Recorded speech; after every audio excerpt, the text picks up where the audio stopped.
బులెటిన్లో news lens item చూస్తే deputy CM Pawan Kalyan దేశవ్యాప్తంగా ఈ పేరు మారుమోగిపోతోంది. ఆయన ఏం చేసినా సంచలనమే, ఏం మాట్లాడినా ట్రెండే. అలాంటిది ఇటీవల పవన్ కళ్యాణ్ అనే ఒక్క మాట ఏపీ వ్యాప్తంగా పాపులర్ అయింది. అదేంటనుకుంటున్నారా? అదే అండి, సీజ్ ద షిప్. ఈ పదం ట్రెండ్ సెట్ చేయడమే కాకుండా సినిమా టైటిల్గా పెట్టేందుకు నిర్మాతలు రెడీ అయిపోయారు. తెలుగు ఫిలిం ఛాంబర్లో ఈ టైటిల్ ఓ నిర్మాత రిజిస్టర్ చేసుకున్నారు. సీజ్ ద షిప్ పేరుతో సినిమా తీసేందుకు ఉత్సాహం చూపుతున్నారు నిర్మాతలు. టైటిల్ చేజారకుండా ముందుగానే రిజిస్ట్రేషన్ చేసుకున్నారు. రియల్ లైఫ్లోనే కాకుండా రియల్ లైఫ్లోనూ deputy CM Pawan Kalyan trend set చేస్తున్నారు.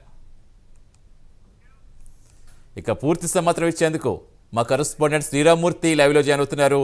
శ్రీరామ్మూర్తి, సీజ్ ద షిప్ ఈ మధ్య కాలంలో ఎంత వైరల్ అయిందో మనకు తెలియంది కాదు.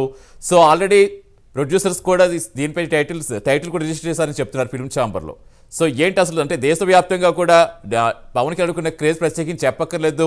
ఈ మధ్య కాలంలో ఆయన తీసుకుంటున్న కొన్ని నిర్ణయాలు మరింత సంచలనాత్మకంగా మారుతున్నాయి. సో ఓవరాల్గా ఎలా చూడాలి? సతీష్, ఏదైతే పవన్ కళ్యాణ్ పొలిటికల్ పవర్ అంతా కూడా చాలా సంచలనంగా మారుతుంది. రోజు రోజుకి కూడా కొన్ని కొత్త అంశాలు తెర మీదకి వస్తున్నాయని చెప్పుకోవచ్చు. అయితే పవన్ కళ్యాణ్ ఏం చేసినా కానీ అదొక సంచలనంగా మారుతుంది. మన మహారాష్ట్ర ఎన్నికల్లో ఆయన పర్యటించిన తర్వాత అక్కడ ఫలితాలు కూడా ఒక సంచలనంగా మారాయి. అలాగే ఆ ఢిల్లీలో 3 రోజుల పర్యటన, వివిధ శాఖల మంత్రుల్ని కలిసి రాష్ట్రానికి సంబంధించిన అభివృద్ధి పనులకు సంబంధించి కొన్ని పెండింగ్ పనులని ఆయన కేంద్ర మంత్రులతో చర్చించి కొన్ని నిధుల మంజూరు కోసం కూడా చేసిన ప్రయత్నం కూడా పెద్ద చర్చాంశంగా మారింది.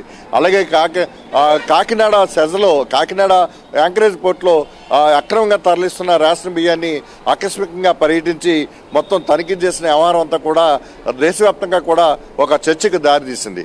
ఇదే సమయంలో యాంకరేజ్ పోర్ట్లో ఆయన ఏదైతే షెల్టా ఎల్ పనామా నౌకలో అక్రమంగా రేషన్ బియ్యం తరలిస్తున్న నేపథ్యంలో, అక్కడ పట్టుకున్న నేపథ్యంలో దాన్ని పరిశీలించడానికి సముద్రంలోకి వెళ్ళిన టగ్ బోట్ మీద సముద్రానికి వెళ్ళిన ఆ సమయంలో కొంతమంది అధికారులతోటి, అలాగే అక్కడ ఉన్న సివిల్ సప్లైస్ శాఖ మంత్రి నాదెండ్ల మనోహర్ ఇతర అధికారులు ఉండగా ఆయన ఈ పోర్టు నుంచి అక్రమ రవాణా జరుగుతున్న రేషన్ బియ్యం పరిస్థితుల మీద ఆరా తీస్తూ అధికారుల నిర్లక్ష్య వైఖరిని ప్రశ్నిస్తున్న సమయంలో ఒక మాట వదిలారు. ఆ మాట ఒక తోటగా, అంటే 6 అడుగుల బుల్లెట్గా అది పేలిందని చెప్పొచ్చు. అదే ఇప్పుడు సీజ్ ద షిప్ అని రోడ్ టు లెటర్ సెంట్రల్ అని చెప్పేసి పవన్ కళ్యాణ్ వ్యాఖ్యానం చేసిన వ్యాఖ్య అప్పట్లో అది మామూలుగా సైలెంట్గా అనిపించిన అది పెద్ద పేలుడు కింద దేశవ్యాప్తంగా సంచలనంగా మారింది. సీజ్ ద షిప్ అని ఎవరికాళ్ళే మాట్లాడుకోవటం, సోషల్ మీడియాలో దాన్ని బాగా వైరల్గా మారడం. ఈ నేపథ్యంలో కొంతమంది సినిమా ప్రముఖులు, నిర్మాతలు కూడా పవన్ కళ్యాణ్ చేసిన, పవర్ స్టార్ పవన్ కళ్యాణ్ చేసిన వ్యాఖ్య సీజ్ ద షిప్ని ఒక సినిమాగా తీసుకురావడానికి, పవన్ పొలిటికల్ దీని మీద ఒక సినిమా తీస్తే ఎట్లా ఉంటుందని చెప్పి సీజ్ ద షిప్ అని చెప్పేసి తెలుగు ఏదైతే నిర్మాతల మండలిలో అది ఇప్పటికే రిజిస్ట్రేషన్ కూడా పూర్తి చేశారు. దీనికి 1100 రూపాయలు చెల్లించి రిజిస్ట్రేషన్ కూడా ఓ నిర్మాత చేసుకున్న పరిస్థితి మనం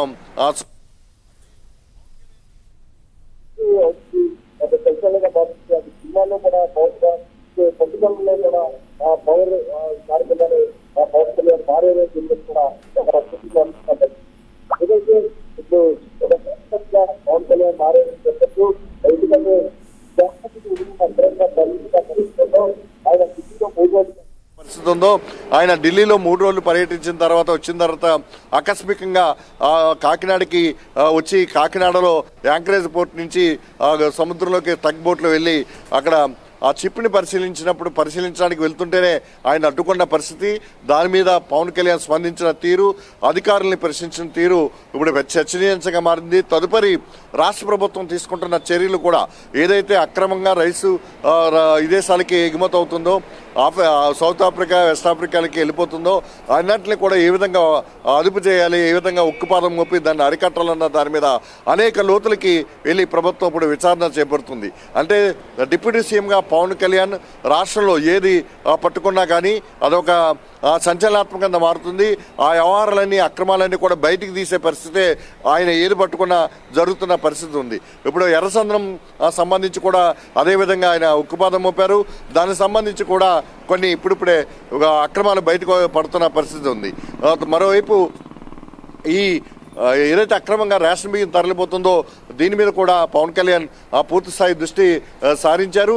దీంతో కాకినాడలో గత 5 సంవత్సరాలు వైసీపీ ఎమ్మెల్యేగా ప్రాతినిధ్యం వహించిన దూరంపూడి చంద్రశేఖర్ రెడ్డి బియ్యం వ్యాపారంలో, రైస్ మిల్లింగ్ వ్యాపారంలో చాలా ప్రసిద్ధి చెందిన వారి కుటుంబం అంట. వారంతా కలిపి దీని వెనక ఉన్నారని చెప్పి మొదటి నుంచి ఆరోపణలు ఉన్నాయి. దీని నేపథ్యంలో దానికి సంబంధించిన మొత్తం అంతా బయటికి లాగే ప్రయత్నం ప్రభుత్వం చేస్తుంది.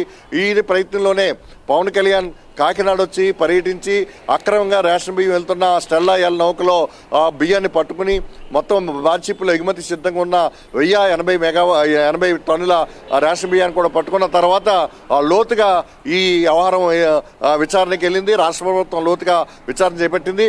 ఈ నేపథ్యంలోనే ఈ ఏదైతే డీప్ వాటర్ బోట్లో కొంత 41.2% కూడా బలవంతంగా మెడ మీద కత్తిపెట్టి అరబిందో కంపెనీ ఇక్కడ అధికార యంత్రాంగాన్ని ఉపయోగించుకుని చేసుకున్నారన్న ఆరోపణలు కూడా బయటికి రావటం, అవన్నీ కూడా ఇప్పుడే వెలుగు చూడటంతో ఇప్పుడు రాష్ట్ర ప్రభుత్వం చాలా కసరత్తు మొదలుపెట్టింది. దాన్ని వెనక్కి తీసుకునే దానికి ఏ విధంగా ప్రయత్నాలు చేయాలని కూడా చేస్తుంది. అలాగే ఎస్ఈజెడ్లో ఏదైతే జిఎంఆర్ తరపున భూములు కూడా అరబిందో తీసుకుందని చెప్పేసి కూడా ఇప్పుడు బయటకు వచ్చినాయి. అలాగే ఎస్ఈజెడ్లో ఈ ఏదైతే కాకినాడ సీపోర్ట్కి సంబంధించిన భూములు కూడా అరబిందో తీసుకున్నట్టుగా కూడా ఆరోపణలు వచ్చాయి.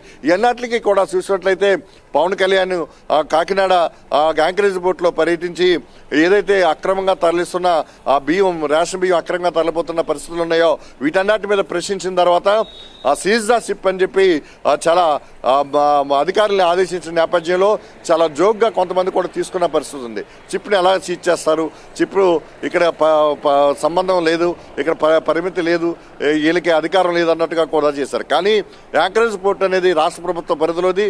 రాష్ట్ర ప్రభుత్వం పరిధిలోనే అది పనిచేస్తూ ఉంటుంది. అక్కడ ఉన్న అధికార యంత్రాంగం కూడా రాష్ట్ర ప్రభుత్వం అధికారంలో ఉంటుంది. ఖచ్చితంగా ఇక్కడ చిప్ ఎగుమతి దిగుమతుల్లో ఎన్ఓసి కూడా రాష్ట్ర ప్రభుత్వం సంబంధించిన అధికారులే, పోర్టు అధికారులు ఇవ్వాల్సి ఉంటుంది. ఇలాంటి పరిస్థితుల్లో ఇప్పుడు ఇవాళ సీజ్ ద షిప్ అన్న వాదనకి పవన్ కళ్యాణ్ చేసిన వ్యాఖ్యకి ఇవాళ దేశవ్యాప్తంగా చర్చ మొదలైంది. దాంతో ఒక సినిమా తీయడానికి కూడా తెలుగు నిర్మాత మండలి ఒక రిజిస్ట్రేషన్ చేసుకుందంటేనే దాని యొక్క టైటిల్ యొక్క వాల్యూ ఏంటో కూడా తెలుస్తుంది. అయితే అదే స్థాయిలో ఇక్కడ అక్రమం కూడా ఏ స్థాయిలో ఉందో కూడా ఈ సీజ్ ద షిప్ వ్యాఖ్యలే బయటికి తీసుకెళ్ళిందని కూడా చెప్పొచ్చు.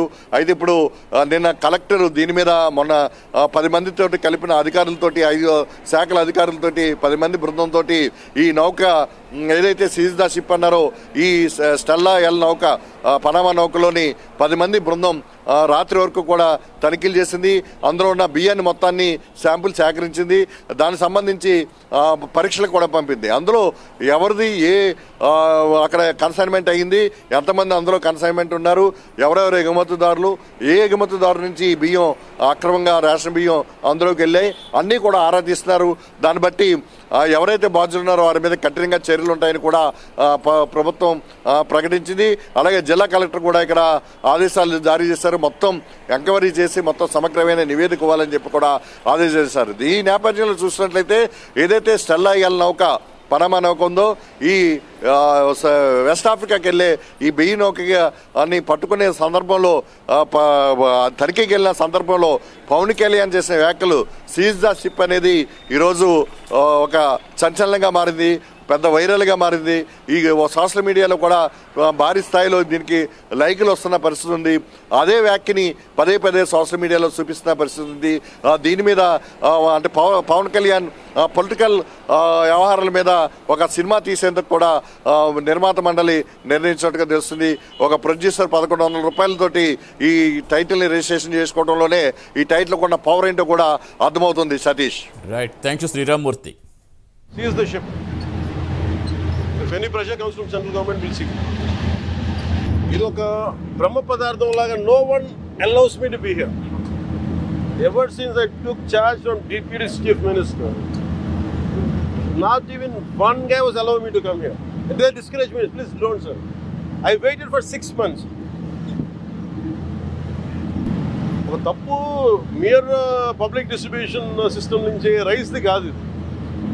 You are getting used to smugglers.